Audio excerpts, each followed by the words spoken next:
Hi, this is Jason McCarthy at Wycombe Wanderers, and you're listening to Wycombe Sound. The Wycombe Wanderers Show. Good evening, welcome to the latest edition of the Wycombe Wanderers Show. If you've been listening in previous weeks, you'll know that Bob's been in America. Well, there was 1 week where he wasn't in at all. He was in the sky. I was listening on a plane. Yeah, oh, really? Yes, oh, yeah, I was. you said I did. I was listening live on a plane. But as you may be able to tell, he's back with us. Hello. Welcome I'm here back. in downtown High Wycombe.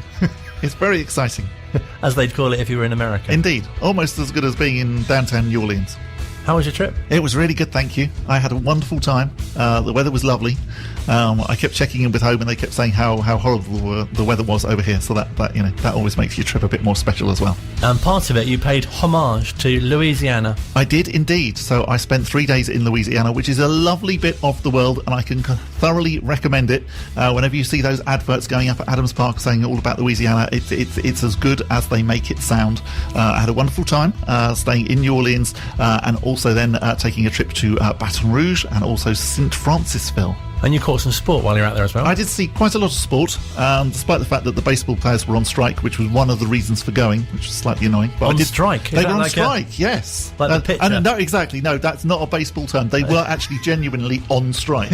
And of course, the day that I came back, they've stopped the strike, that was very kind. They just didn't want me to see any baseball while I was out there. But I did end up seeing 2 college baseball games, 3 basketball games, and 4 ice hockey games. So very impressive. Quite a lot of sport while I was out there. We'll chat more about Bob's trip in a few moments' time. He, of course, with promise it will be about Wycombe Wanderers as well. Went to the home of the Couigs. We'll hear some of his chat with Rob as well. You went to Missy's Bookshop as well. I did, yes, the Conundrum. Which has a Wycombe Wanderers section. It does have a Wycombe Wanderers section. Wycombe Wanderers books and Wycombe Wanderers t-shirts are on sale at the Conundrum in St. Francisville. If you are ever in Louisiana, definitely pop in and say hello. We'll reflect against the draw with the league leaders Rotherham. We'll look back at Tuesday night's last gasp victory. Oh, goodness me. At home, don't leave Adams Park early. Against Fleetwood. We'll assess the game against Portsmouth as well. We'll hear from manager Gareth Ainsworth, and we'll catch up with former striker Dennis Green, who, amongst other things, will be talking us through the changing length of shorts during his time at the club. Which makes him sound like he played for years and years and years. Like sort of, he started in the 1960s when they were really long shorts, and then played during the 1980s when they were really short shorts. That was a brilliant period, wasn't it? When they used to do the commentary ahead of the goal. They went, it's a goal, and then you'd see the goal score. And then the goal would fly in. And everyone had bowler hats and wore suits. Oh, wonderful, suits yes, games, yeah. And if they scored a goal, then they'd all throw their bowler hats up in the air. And look at them now. Yes, I know. Shaven-headed yobs who... Where did it go so wrong? Anyway. Want to bring drums into the ground and aren't allowed. Tell us about your trip. My trip was wonderful. It was really, really good. The New Orleans bit being an absolute highlight. A big thank you to the Couhig family for welcoming me with such welcome arms. It was very, very, very sweet of them. And it was just so cool. It was great to be there and just sit and chat to Rob. And he's fantastic because he'll talk about anything and he's completely happy for you to record it all, because I do say, is there anything, big, and as you often do and have to on radio, is there anything you don't necessarily want me to talk about, particularly when you're sitting in someone's front room? You feel like, that's only fair. It's like, no, you can ask me anything you want, record it all. I knew that there's been quite a lot on, say, the Facebook groups about the fact that the season ticket holders who had wavered their refunds for last year were sort of promised the party to end all parties, and that still hasn't happened. So I asked him about that, and he was very, very forthcoming about that. I asked him about the bad run that we'd just been on, and whether or not, do you ever feel like you're slightly thinking, well, maybe we could get another manager in? And again, he answered really, really honestly, which I really appreciated. And sitting there and looking him in the eye, I do completely believe him, and I do think that if Gareth wants to stay at Wycombe Wanderers for the next 20 years, he probably can. That's fantastic. And I'm not just saying this because you're here, but although I wouldn't probably say it was terrible, but it's a really brilliant insight. I haven't listened to it all, but we'll put it on the whole thing. It's very sort of Louis Theroux-y. It is a bit, yes. It's like Bob with the Couigs. It's my new career. It's a bit like you sort of moved in with them, but they do make you feel very welcome. Some interesting things to kind of highlight, which I was really, because it's a nice way to find out about the owners of a football club anyway, isn't it? Yeah, definitely. And to know about how close a family they are, to know that they have their own bees and to have their own honey, and that Rob is good at making cups of tea, even though he says that he's not. And he does do that. He's very into Inspector Morse. He is very into Inspector Morse. Missy likes Downton. You can find out all of these things. Yes, they will be on the podcast. They're not things things that we're going to broadcast tonight, because and that's part of the reason that I wanted you, and it was very kind of you to say that you would edit the interview for me, because I thought, well, if I edit, I'm just going to think, oh no, I'll leave all of this in because it's all great, whereas you actually went through it with a Wycombe Wanderers sort of like, magnifying glass and said, well, we'll have that bit. Oh no, we're not going to have the bit about Missy liking Downton Abbey because that's not really relevant. No, but you're very welcome to hear that. There'll be a podcast on where you get your podcast from. You'll be able to hear the whole thing, and it's Louis Therounis, and we'll give you more chance to hear more of Bob's chat with Rob Couhig next week as well. But a couple of topics that are covered in the chat are including how impressed Rob is with the stadium improvements. But first, here's the latest on the Derby County situation. I don't know a heck of a lot more than everybody else who picks up the paper in the morning and wants to see what the administrator's latest pronouncement is. Okay, yeah. I can say that the last time I went over, which was 2 or 3 weeks ago, I had a brief conversation for the first time since November with the administrator. They gave us some idea of what they would be prepared to recommend, but they didn't have any authority because they're not doing anything, and I told them that I would send them back a response, which I did the next day, and that I would look to hear from them. Hello? Okay, so you're still waiting. Yeah. And so is it right that they've now settled with Middlesbrough? That's what they say. Take this the right way. I take everything that happens with that whole situation with a ton of salt, because I don't know if anybody really knows what's going on. Mm-hmm. When it first happened, let me go back. When we played Middlesbrough and we beat them on the last day of the season, and we ended up 1 point behind, I told the gaffer that as far as I was concerned, was likely we were going to be in the championship, that they had obviously bended the rules, to say it nicely, and that there was a points deduction that should be given immediately. So I wasn't surprised when the league came out with 2 different schedules, because it made sense. Yeah. And completely unprecedented in my knowledge of football, going way back to 1982 when I started, really, really studying it. Well, I don't think that's ever been done before. And one of the reasons is because the difference was so clear, so minute between us. The timing was the only issue. And so the league, in its defense, needed to be prepared. And the judgment of the panel had said, at the latest, Derby needed to file their new financials under the agreed scheme by August the 14th, which was a week or 2 after the season began. Most rational people knew that they were going to file it and they would immediately be deducted the penalties. So the league wanted to be prepared. I pushed and wanted to be prepared. People forget this. They didn't file them by August the 14th. We could have, I don't know that the league would have agreed, but I suspect they would have, switched places as late as August the 14th or even the 21st, because what most people don't realize, Derby and we had exactly the same record up until August the 21st or thereabouts. Yeah. And so it would have been no harm, no foul, and off we could have gone. The reason I feel particularly aggrieved for our club is Mel Morris acknowledging that he deliberately didn't want to file him because he knew the moment he did there would be a points deduction. Mm-hmm. So that's what makes ours different than most. It's not a question of, well, if the league had done X, Y, or Z, it is that he, following a pattern, he deliberately avoided his responsibility. It created a £16 million loss for us if you go at a minimum over 2 years. Now, look, we're rational people. You're not going to get £16 million from a deadbeat company, but there is something to be had there. And I can't get into what we've told them, but it's a rational settlement could be had or we'll go try the thing. And if we try it, we're going to end up with a very substantial judgment, and that's what people don't understand. Doesn't matter to me if it makes sense to settle it, but if we don't, we'll take our chances, and off we go.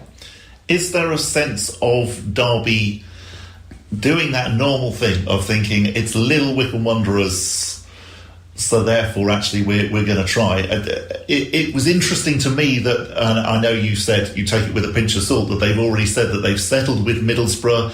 Now, going back a long, long time before you were getting into football, Derby and Middlesbrough are probably old friends from the old First Division days, and whereas they probably look at Wycombe as being this little club, possibly in their words, certainly not mine, that maybe didn't deserve to even be in the Championship that season, so why should we give them any money? No question about it. And their perception was, they had a known quantity in Steve Gibson and Middlesbrough.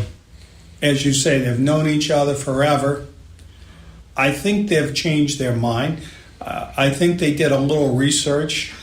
I am not, I found it amusing missing a little research about you and your background.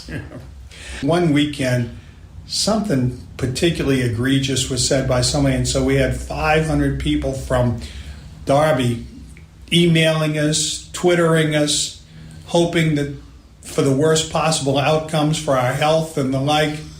And you almost had to laugh. I felt sorry for the people, but who did they think they were dealing with? Sure. Oh my gosh, they've intimidated me. I give up. What people don't understand, I take my responsibility seriously. It's not just for me. 25% of the club's owned by the trust. I owe it to them. And as my wife will tell you, half of my 75% is owned by her. I better take it serious for her. Yeah. They knew that if they fulfilled their obligation, they would be now in League One trying to sell a League One club for £50 million, with the likelihood that they're going to get deducted because they would have had the points deduction. What they should have done they did what they needed to do. If it had been me, I would have gone in, I would have thrown myself at the mercy of the EFL. I would have said, pound me for every point you can possibly think of, but do it now, send me down so that I can go out and sell this club as a clean League One club with a beautiful stadium, with a beautiful manager, and we'll take our chances of going up again. Yeah. And they would have been back in the Championship in all likelihood this year or next year. Yeah. Talking then of League One, how is this season going for Rob Couhig? I enjoy it. Look, being able to get back and be with the fans is huge. I really like what we have done off the pitch. The redo of the training ground has been sensational. I don't know that people understand why we would spend the money we did on it, but from my perspective, it's where the players and coaches have their office. It's where they go to do the 95% of their work that comes across on a Sunday or a Saturday. Yeah, it is their workplace, really. It is. We think of it as the stadium, but actually that's not true. Right. They spend ground. 3 hours every 2 weeks at the stadium. Yeah. They spend 40 hours a week or 50 hours a week at the training grounds. So we wanted it to be nice. And look, the Trust membership and volunteers have done great, but we've got that. For the first time, they actually have good Wi-Fi without Mr. Musk's help. He says with a certain bitterness. But they have a new media room. They have enough room for the coaches. With Pete and I were talking about, we have a 50% bigger coaching staff than we did when we came in. We have 50% more trainers and the like than we did when we came in. We have analysts that didn't exist when we came in. We have a squad that's 15 people bigger than it ever was. And then at the stadium itself, my frustration is I don't know if people understand how huge the change is and how comparatively good our stadium is to every other stadium, not just not just League One stadiums, but virtually top to bottom with our technology. Not just, we got a great scoreboard, but half of the League One teams have a great scoreboard. We have the state-of-the-art LED boards that go around. 2 or 3 premier clubs have that same state-of-the-art. So I can't say we're unique on that. The combination in League One puts us apart. Mm-hmm. We have brand new floodlights, something I never thought would be big, but it's huge. And I give my man Trevor Stroud, he said, we got to have floodlights, okay? You can be in charge. Get us the floodlights. And if you notice, sometimes after we score, they'll do the little, that's Trevor. Oh, definitely, yeah. The speaker system is truly state-of-the-art, and I blame my brother Kevin for that. Kevin owned a company by the name of PreSonus, and you'll see the PreSonus. Of course, yeah. Kevin, as a gift, gave us $30,000 worth of speakers. As I told him, thanks a lot, it's ended up costing me $1.5 million because those speakers weren't what was actually needed for inside the stadium. We had to change out the entire inside so that we now have the best speaker system of a stadium in the UK. And when we did that, we had to change out our CCTV. So we now have you can look at your face as you're coming down Hill Bottom Road towards the stadium. And you can say, hey, it's Bob from Wickham Stadium. That's exactly, this guy's nothing but trouble. and we can pitch point everybody, and we have 2 sets of phone systems and all that. And the thing that's most remarkable, and I didn't understand this, is that in the UK, apparently broadband access, Wi-Fi access in stadiums is still relatively spotty. Basically, our ground is one of the very, very few that you can use the Wi-Fi, and that's a huge thing for any football fan. Everybody there can use it at the same time. As a result, we have had, Chelsea came, but I suspect they're not in the market today to buy it. But we've had a half a dozen Premier League clubs come and look at our system. We've had innumerable lower league clubs come in, Championship, League One clubs come and look at it because it's spectacular.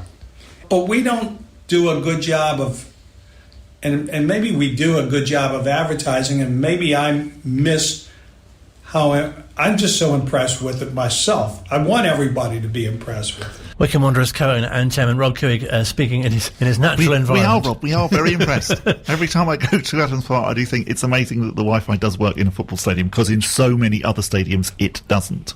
Speaking to Bob in Louisiana, and obviously fantastic. He's very, very proud of the upgrades which have happened at the ground. Yes, we're very impressed as well with his pronunciation of Middlesbrough and also Premier. Another chance for you to hear more of Bob's chat with Rob on next week's show, and also keep an eye out, I suppose so, or ear possibly, yes. On the Louis Theroux type. Bob visits the Couhigs. Yeah. It soon might get commissioned into its own TV show, where I go and visit various football chairmen around the world. Exactly. Not Newcastle, so make sure you don't miss that. Still to come. No. No, definitely not there. Still to come on the Wycombe Wanderers show this week, we'll hear from manager Gareth Ainsworth and former striker Dennis Green next. Online, on Radio Player, and on 106.6 FM. This is Wycombe Sound. Still to come on the Wycombe Wanderers show, we'll reflect on the draw against league leaders Rotherham. Good result? Yeah, I think that was an okay point. Or certainly, it would have been earlier on in the season.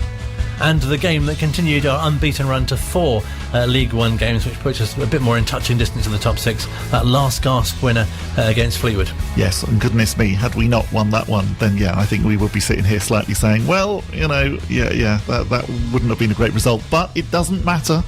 And don't leave early, because yes, we managed to get one right at the very end to ensure that we did take 3 points against troubled Fleetwood. But first, I've been speaking to former Wycombe Wanderers striker Dennis Green. I must point out that this was recorded on the same day that Grantham parted company with him as their manager, but that happened after we spoke. But there's some very humorous moments in our chat, including how he first became a player at the club. I caught wind of it. I was playing for Chelmsford at the time. I can not vaguely remember, but I was playing in a cup match away. I think it was Grantham or Spalding or someone like that, and we got to a penalty shootout. And while I was waiting, like in line, like with all the players for a penalty shootout, this guy ventures onto the pitch. He must have been a scout of some kind. And he said, "Would you be interested in going to Wycombe?" And then about a week later, Wycombe made contact. Initially, when I was at Chelmsford, that they then got an embargo put on them when Wycombe had made an approach. And we had to wait 3 months. I've spoken to Martin a couple of times, and once the embargo was lifted, 3 months later, Martin signed us in February, and I went to Wycombe. That's quite interesting, isn't it? Because you can't imagine that happening to players these days, or perhaps it does. Just someone approaching you on the pitch. Yeah, that's exactly how it was. I can't exactly remember what he said, but it was along them lines that basically, because obviously I was under contract at Chelmsford, so it was just seeing whether I'd be interested. I mean, I didn't even know where Wycombe was at the time. But, yeah, obviously Martin O'Neill was the manager. Wycombe was looking to do good things, so it was a no-brainer for me. So what were your first impressions when you arrived? Oh, it's fabulous, because obviously they'd gone into the new stadium from Lopes Park. So when I arrived up there and see the stadium, I mean, the pitch wasn't in too good condition at that stage. About a year later, it had fully recovered. But where it was a new pitch, the first season they had there, the pitch got quite heavy. But the actual stadium obviously was fantastic. The support was excellent. I mean, at the end of that season, I think was averaging like 6,000 a week. And something that fans might not realise that I was reading is that you were a member of the Magic Circle and doing some stand-up comedy, but unfortunately the manager said you had to put a stop to that. Yeah, I think that was my downfall in the end. I can remember going away to a game at Dover, and I think I was in my second season then. I played in pretty much every game up to that point, and we got to Dover away with about the year we won the trophy. It was around about 10 games to go. Got in the dressing room, named the team, and I wasn't in the team or even in the squad. And I was back on the coach, sort of like towel between my legs, and Martin came up on the coach, come and sat next to me before we left and just said, you know, basically if you want to play football, you need to give up comedy nights. Not the sort of disappearing actor that you wanted. No, exactly right. So I think he made me disappear at the end on the back of that. It must have been such a special time to be at the club, though, with obviously getting promotion to the Football League and obviously the trophy win as well. Yeah, it was unbelievable, and such good friends. We still stay in contact to this day, 25 years later. You know, I had a long-running friendship with, like, Steve Guppy, Gary Smith, you know, Simon Stapleton, Glyn Creaser. You know, we're always meeting up annually. We had a lot of, like, vet games or charity games that we had at the football club. Ryan. So it was a group that stayed. Dave Carroll, I took him over to Windsor, Keith Scott. So it was a group of players that really stuck together for a long period of time. And obviously in those days, playing such an attacking style of football, which obviously suited your game as well. Yeah, I used to just hang around the box. I wasn't doing too much really. But yeah, sure, it certainly suited me. And where I was winning most weeks, there was always opportunities to be had. But it was stiff competition, you know, where Keith Scott, Kim Casey, Mark West, myself, all vying for pretty much one position, because Keith Scott, being the 6'2" big man that Martin liked to play up front, it was us little runners that went off with Keith that was always fighting for one place. So you had to be on it each week, otherwise you was losing your spot. And are there any particular games or occasions or even goals that really stand out for you? I think one of the things that sticks out for me, I hadn't been there long, because I think when I joined in February, I ended up scoring something like 14 goals in about 12 matches in that period when I first joined. And then I got an injury and I was out for about 4 games and came back with a couple of games to go. But in that initial period, I scored a few goals, and being the character I was quite bouncing around and was on the coach to Altrincham. And Martin just said to me, you know, Dennis, don't get too carried away, because you never know when your next goal's coming. And we ended up winning 4-0 away, and I scored all 4 that night. So I obviously gave Martin something back on the coach on the way home. But yeah, I think that initial period was really good when I first joined there. It's really nice to hear those sort of behind-the-scenes stories, isn't it? And for fans to know what kind of the manager was like to play under as well. Yeah, he was just excellent. You know, he was always honest with you. You knew where you stood. If you didn't give everything and you didn't perform, you wasn't in the team. But if you was in the team, he was always, you know, good to you, praising you, but keeping your feet on the ground. So I think Martin was really good at things like that. And how special was it being at the club at the time when they went from the conference, obviously winning the conference and being promoted to the Football League as well? Well, it's unbelievable. I think it's still remembered to this day as probably one of the even though they've been in the Football League ever since we got up, but it's been recognised as that group we had has been one of the best groups I've had at the football club. That Martin era has always been remembered, and a lot of them players, 4, 5, 6 of them players stayed on for a number of years after that. When you think of Cousins and Carroll and Ryan, a lot of players from winning the conference went up a couple of divisions as well. So it was a really special group of players. Great to be at the club for 2.5, 3 years at that time, and thoroughly enjoyed it. And like I say, made some really good friends. A lot of them players had come from lower divisions, playing non-league football, and then just seen young players. Like, I think Gups was only 19, 20 when he joined. Keith Ryan was only young. A lot of players there were young, just developing their careers, but fulfilled their potential and played a lot of league football. So just a really special group that was. Fond memories, and like I say, got firm friends for life from it. And you personally and the team as well got great support from the fans. Quite big crowds in those days. Yeah, it's incredible. When I first went there, was probably averaging 2,500, 3,000. But then in that first year, when we lost to Colchester, level on points but lost on goal difference, the crowds at the end, we had quite a few games that was full houses at 6,000.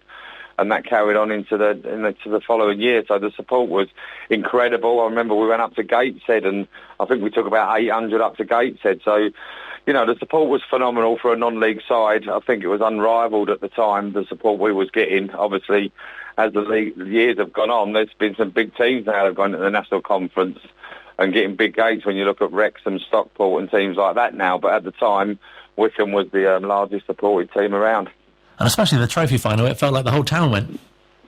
Yeah, I can't exactly remember. It was around 38,425, I think. I can't exactly remember, but yeah, it was an amazing day. That unfortunately, playing that trophy final, like I said, that was the year the comedy came about, and like I said, I played in the semi-final, played in all the other rounds, and like I say, that unfortunate game away at Dover when Martin broke the news to me that I needed to stop what I was doing, and by then I sort of fell out of favour, so I didn't even make the squad, but I was there, I was with the team, I was on the pitch and celebrated with them, obviously, as they was all my teammates, and we wanted to win, but unfortunately I didn't play on that day. It's not funny, I suppose, but in a way it's quite nice that your brain was stopped by comedy. Yeah, absolutely.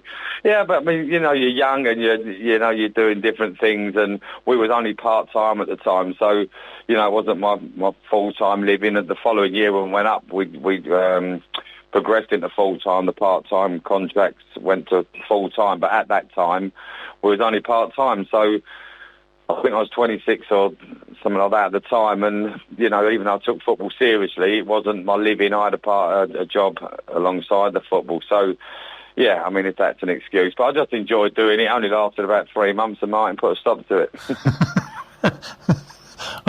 Was it something you were sort of tempted to take up again? I had to give it up. Everyone kept laughing at me. Yeah, you don't want that in comedy, do you? No, absolutely. It's obviously disappointing to be leaving the club, but what sort of happened to you after that? You went on to do pretty well. Yeah, I mean, at the bottom line is, I think at the end of my contract, or when I was coming to the end, I was then 27. I was offered to stay on, obviously, in a full-time capacity, but I had a job alongside that, and my wages at that time was only increasing by £100 a week to go full-time, and I'd have been losing out on the full-time job that I had, so I decided to leave Wycombe and go to Dagenham and stay part-time. So I went from League 2 was at the time to Dagenham. And since, obviously, you made the transition to management, how did you find that? Yeah, I've been doing management now for about 20 years. I was finishing up my playing days at Windsor and Eton when I was about 37, and the job became available, and the chairman asked me to take it over. I never ever thought I was really going to stay in it, but done quite well at it, and I've been in it ever since for my sins, because now social media's got involved. I remember back then in the day, even playing at Wycombe, you just pick up the paper on a Thursday and read how you got on in the eyes of everybody else in the newspaper. But now you see it on social media, so there's nowhere to hide anymore with regards to football, because you have these trolls and these fans that, if you lose football matches as a manager, it's your fault, and if you win football matches, the players have done well.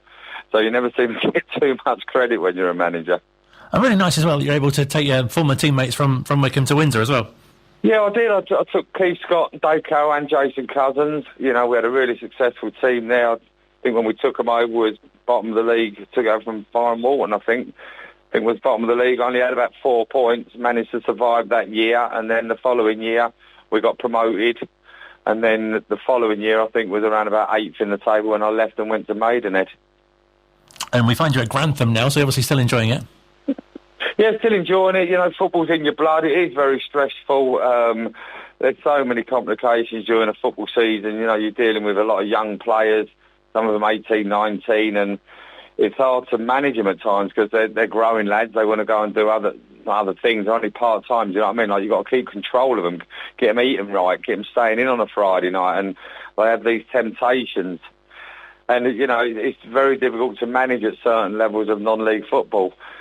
But yeah, I enjoy it. Obviously, football's a results-based business, so every job you go into, you never know how long you're going to be there. You're always 5 defeats away from losing your job. But yeah, it's difficult, but I enjoy it, and I'll probably do it until I can't do it anymore, I suppose. Have you come across any players who are keen to do stand-up comedy, and you've had to take them aside and say, look, you need to focus on your football? Yeah, no, if I come across, I haven't yet, but if I come across one, I'll tell them not to bother. So learn from your mistakes. Absolutely. And really nice as well, obviously, with the Ex-Players Association, and that you're able to keep in touch with, obviously, former teammates, but also those from sort of different generations and share what they've gone through as well. Yeah, I've been up a few times. You know, sometimes with me playing, managing football, and geographically where I am now, I'm about 2.5 hours from the club, it's not always possible, but I generally try and get to the November annual do over there. We generally, over the years, we've had a football match once or twice a year that we get to meet up with the players, but we'll go down to London and have dinner and meet up. So, yeah, there's always something going on at Wickham. You know, Wickham's a special club. All their ex-players, you know, if I phoned up today and said I want to come football Saturday, they leave you a ticket. They generally introduce you at half-time. So they always look after their ex-players. So it's one of them special clubs. It's something that's really, it's hard to describe, isn't it, what's so special about Wickham? But you speak to players who've represented the club, and it seems to sort of stand out more than other teams they've played for. Yeah, absolutely. I mean, I think I was probably... our group was one of the lucky ones, because when you're winning something at a football club, you get a special bond with the club and with the players.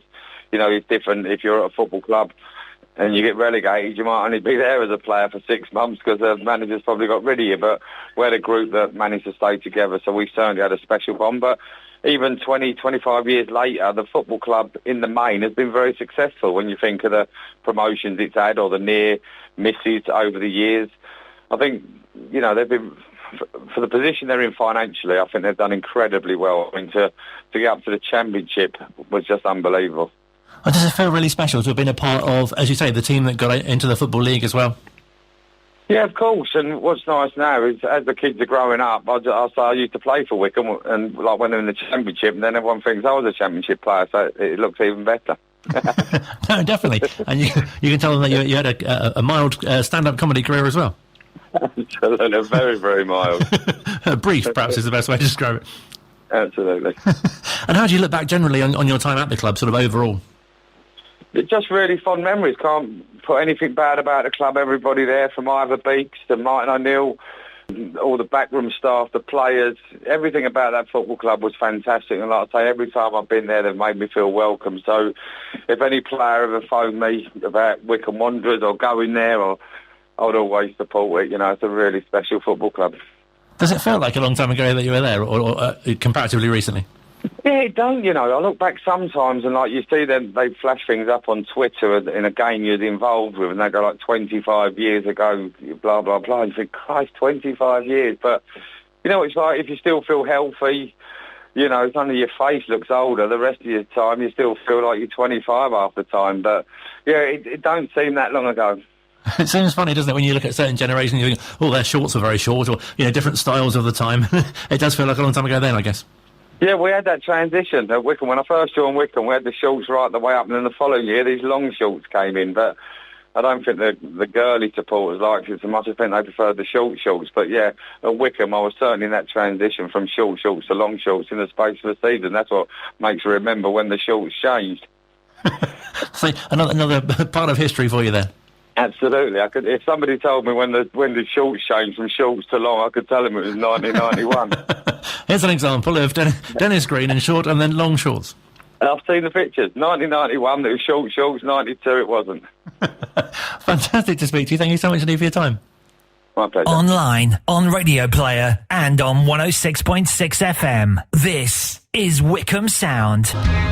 Final part of the Wickham Wanderers show still to come. We'll hear from manager Gareth Ainsworth as we look back on the two games since we last spoke and look ahead to the trip to Portsmouth on Saturday, which you have news of. Indeed, yes. If you were planning on going to Portsmouth on Saturday and you haven't got a ticket, well, I'm very sorry, but the tickets have now all sold out. Yes, if you haven't got a ticket, then you will just have to enjoy it from home. And continuing our notice board section, we mentioned last week that Wickham Wanderers women had their last game of the season. It was a rearranged fixture, the 13th of March, or Sunday as it was better known. They went down 3-2 to the Winchester City Flyers, and as you say, that is their last game of the season. However, the division does continue because lots of games were postponed because of COVID and the weather and whatever. So in the Southern Region Women's Football League, Wickham Wanderers currently 6th, having played all 16 games with 10 points. Just below them are the Winchester City Flyers, but they've got 3 games in hand and have 9 points. Then it's Oxford City, who have 2 games in hand, 6 points, and Woodley United, 3 games in hand with 3 points. So there's still a chance that Wickham Wanderers women could finish bottom, but I don't think that's going to happen. No, fingers crossed for a decent finish to the campaign there. Moving on then to the men's first 11, as people rarely call them. They were playing the league leaders Rotherham last Saturday, and as mentioned earlier on in the show, I guess at a creditable point. Yes, yeah, definitely. And I think, before the bad run, we would have said, 0-0 against Rotherham, team at the top of the table, that's perfectly acceptable. Could have done with the 3 points, of course, but we'll take a 0-0 draw against them. I think Joe Jacobson said in his post-match interview, which you can hear on Wanderers TV in full, that they're two very similar sides. Yeah, definitely. And you feel that Rotherham maybe have just grasped the bull by the horns at the right time, shall we say. And just their form has been fantastic really since Christmas. And yes, they look like they're definitely going to go up, and very well deserved as well. Some good football played at Adams Park on Saturday, though. Yeah, absolutely. I mean, it was a very good, very entertaining game. And I think, we can take credit from the fact that actually we've now had a couple of clean sheets in a row. Yeah, Joe Jacobson starting the game wasn't planned to, but Jordan Obita was taken ill, so a late replacement. And it's brilliant that we can have somebody like that coming in, and and he just gets on with it. There's no fuss with JJ. Which made it 3 games unbeaten, and we moved on to Tuesday night. They visited Fleetwood, who really were in poor form. They were. And listening to to Phil's commentary, because I didn't manage to get that because I was still feeling a bit jet lagged, I did feel, because Phil kept saying sort of like, Fleetwood, they've been decimated by injuries and whatever, and it was a bit like, oh no, we're setting this up for being one of those games. And it did look like that, obviously, until the 94th minute was it, that Jason McCarthy then managed to score. And I think particularly those of us watching at home on Wanderers TV definitely probably did think that it was going to be disallowed for a foul on the goalkeeper. Luckily it wasn't. I was going to say, it really felt like the decision went our way. It really did, didn't it? But that's fine, because I do believe that the luck evens itself out, etc., and we've had decisions go against us this season, and other teams have had decisions that haven't been given that would have saved us. So I'm not suggesting that we should have VAR in League One or anything like that, but goodness me, on Tuesday night, thank goodness we didn't. Let's hear from the goal scorer Jason McCarthy speaking to Phil afterwards. We were banging on the door all night. We had some really, really good play, and we deserved it. Just happened that I was on the end of that one, and I'm very grateful that we got the win, and that's the most important thing. I think the way we've won it as well then at the end is good, and it's going to take us good momentum into the weekend, and it's another clean sheet as well. So I thought we played brilliant tonight. We really deserved that win. I think if we would have come away without the 3 points tonight, we would have been gutted. So yeah, delighted to get the win. Wickham would spurn some clearer cut chances early on in the game. The pressure cooker of injury time when you really needed 3 points. Talk us through the goal. How did you remain so calm? Dobbo's says them ones there that are bouncing, he says keep your head down and pass through the ball. So I remember the ball was bouncing, Dobbo's voice was ringing in my ear. So I just thought, keep your head down, get a solid contact. Yeah, went in. Really, you had the voice of Richard Dobson at that stage of the game going through your head. He says it a lot. So when you get them ones in the training ground, yeah, he said that from my first spell. He's been saying on them ones bouncing, keep your head down, and trust your technique and play through the ball. So yeah, I had Dobbo's ringing in my ear there. So yeah. I mean, I would normally ask about the belief in the squad now, but there's so many late goals at Adams Park. It would have been unusual for Wycombe not to score. Yeah, I know. Yeah, well, we've just got an incredible togetherness. Everyone knows about that, and team spirit. And I think when it gets late on in games and we're still in the game, I think we kind of know that inside each of us. I think we kind of play on it and we know it. I think the crowd knows it, and we never give up. That's our attitude here, and if we want to get in them playoffs, we need moments like that, and it's just carries good momentum, I think, into Saturday. So yeah, bring on Saturday. So first goal for the season, but also a clean sheet as well. Yeah. That's 14 now for the season for the team in League One. A perfect night. Yeah, well, we're talking in there to Stocko, and we want to try and get him that number one. I think he's joint top now, so we want to get him that number one for clean sheets this year.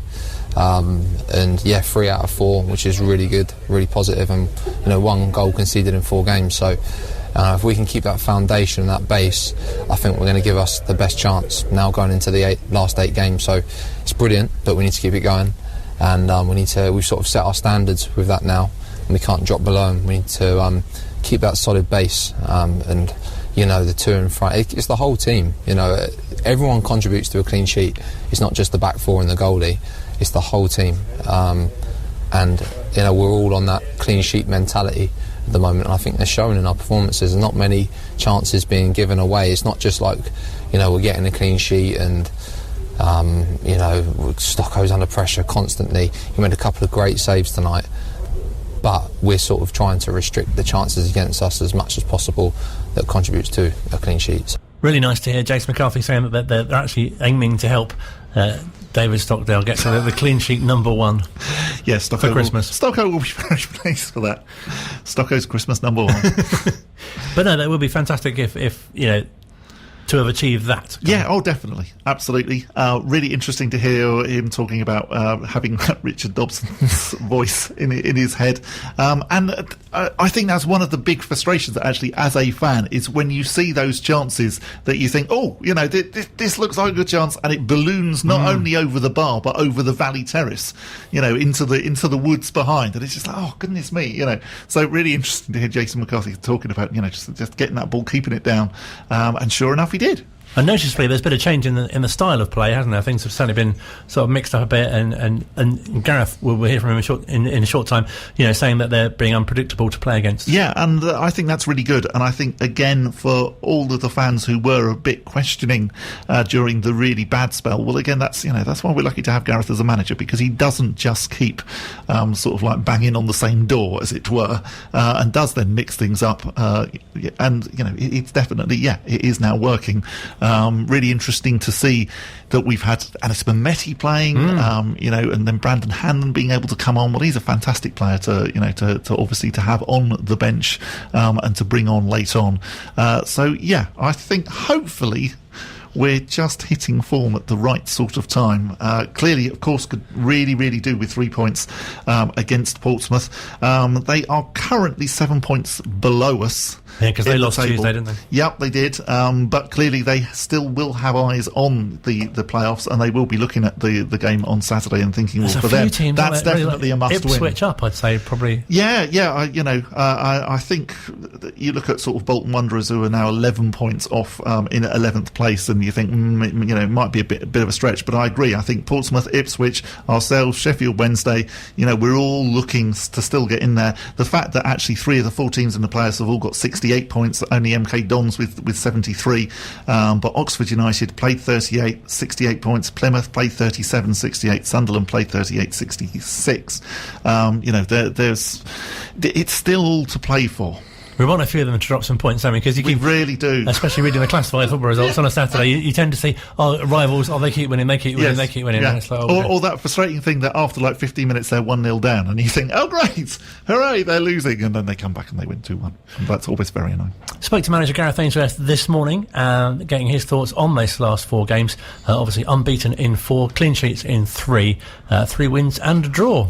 I mean, just the reaction to the mental side of the boys, maybe worrying that feeling the pressure that was coming after the 4 games previous to that. A couple of defeats in there, and obviously a couple of draws, which we were the better team by a long way in those draws, but we just didn't get what we deserved, and so the reaction of the boys just to stay focused, stay believing, and just stay, that's it really, staying focused on what we're doing and believing that, after 46 games is when we're going to be judged, and not after 4 games in the middle of January, So that was a big thing for me, and I'm pleased that they've come through it. And you as a manager, you always look at the big picture, you never look at micro pictures, but I'm sure in the world with social media and chat rooms and press criticism that the boys look at, which I absolutely don't look at ever.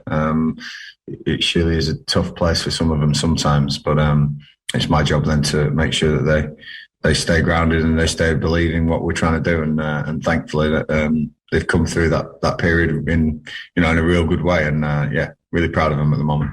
Does it feel like some real momentum is being built at the moment? And as you say, the players are playing with more confidence now than the previous period.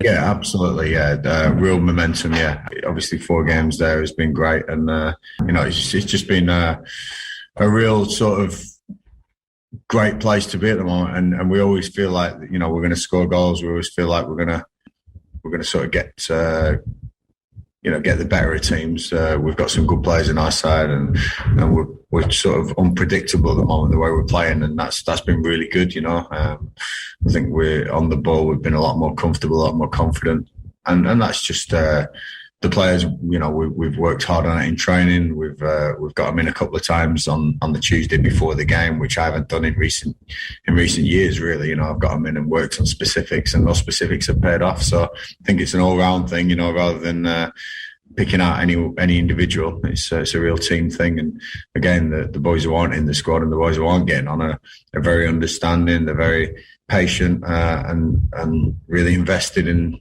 being part of the team. You saw that with the celebrations at the end there on Tuesday. It was fantastic to see all the subs sprint down and want to get involved because they know they've played their part.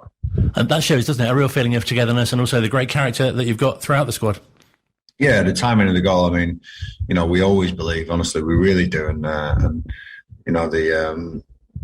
the match itself, we had the better chances, and we probably should have scored early on in the game. And but 93rd minute, 94th minute winner, it's always a nice time to score because you know that the game's almost dead then. And let's say that the togetherness is never in question here, but time after time we seem to come up with these late goals and these brilliant celebrations, and that was a fantastic moment, and I think that's a real big result as well, because obviously we don't play next weekend, and that's going to be a day where we're going to be frustrated if teams start picking up points around us. So it was important to get those 3 points on the board. And great to see so many chances being created as well, and shots throughout the number of games, but also clean sheets at the other end as well. Yeah, the defensive side of the game just as important as the attacking side. We know that, and the clean sheets have been awesome lately. They really have, and we haven't slipped up much this season. We're in 3 games we conceded 12 goals or something, or 13 goals, which was probably 12. I think it was. It was crazy to think about, and after that it was back to normal. We've done really well this season, and people have obviously still got to understand. What we're trying to do here, and getting close to the championship is fantastic. I keep saying it for Wycombe Wanderers. It's our first season ever, really, where people have expected a little bit, and that's tough to deal with sometimes. But we're dealing well with it, and again, like I said, my job is to keep the pressure off the boys and make sure they're just enjoying their football. And you've had a pretty settled side in the last few games as well, which also bodes really well for the last 8. Yeah, definitely. We've got selections, Sully Kaikai's, Dominic Gape's still around, not getting in the squad at the moment. Jordan Obita missed out with illness, and so even those three names, you're looking at thinking, wow, they could get in any League One side and in any League One squad, and so me having to leave those out is a real wrench for me, but it's also a testament of how strong the squad is, so. There will be rotations and everyone's going to be needed, everyone's going to be used, I'm sure, but just waiting patiently and sure as footballers, when things are going well, it's difficult to change too much. And Portsmouth seem to be a team of real kind of mixed fortunes. 1 week they're winning by quite a margin and they suffer a heavy defeat. It must be quite strange kind of judging how they'll be when you face them on Saturday. Yeah, they're a big side, obviously one of the biggest clubs in this division, without a shadow of a doubt. So, this is truly us going down to Fratton Park, which, we've done often and we've had a decent record down there. But, make no bones about this. They're a big side in this league, and you only have to listen to people talk about Portsmouth. They're still amazed that they're still down at this level, and it's themselves, Sunderland, Sheffield Wednesday, some huge sides in this league. So it'd be great for us, and again a great day for the Wycombe fans. Not far to travel down to Fratton Park and experience what is a big club, but putting Wycombe against it is on a level at the moment. I'd say is great to be able to see, and I thought we had the better of the spoils in the home game. We missed a penalty and we had a lot of chances, and sort of nicked one at the end there. But hopefully we can turn the tables on that result, because it'd be nice to go into the sort of 2-week break on the back of a win. No, definitely. And just finally, just a couple of sort of off-the-field things. Thanks again for your time on Saturday. It was great for you to spend time with the Disabled Supporters Association. I know it meant so much to them, and they were really chuffed to see. And also, David Stockdale pledging his support to the Ukrainian collection in the town this week. That again, that really shows how sort of part of the community the club is. Yeah, everyone has their own careers and their own finances, and David's just a fantastic guy and a little bit of a philanthropist when it comes to causes. He's been absolutely fantastic, and he'll do it to represent Wycombe, not to represent David Stockdale, and that's the man he is. He's a top guy, a real rock at the back for us in the goal, but brilliant that he's able to help out with the various causes. I remember him doing the One Can Trust earlier on in the year, and the homeless shelters. He's just been amazing, and people probably overlook that side of David, and they'll see this goalkeeper, this big guy, and he gets a lot of stick from the away fans when he's there, but takes it on the chin. But deep down, cracking guy. Like I say, a real big part of the Wycombe family, and really proud of him.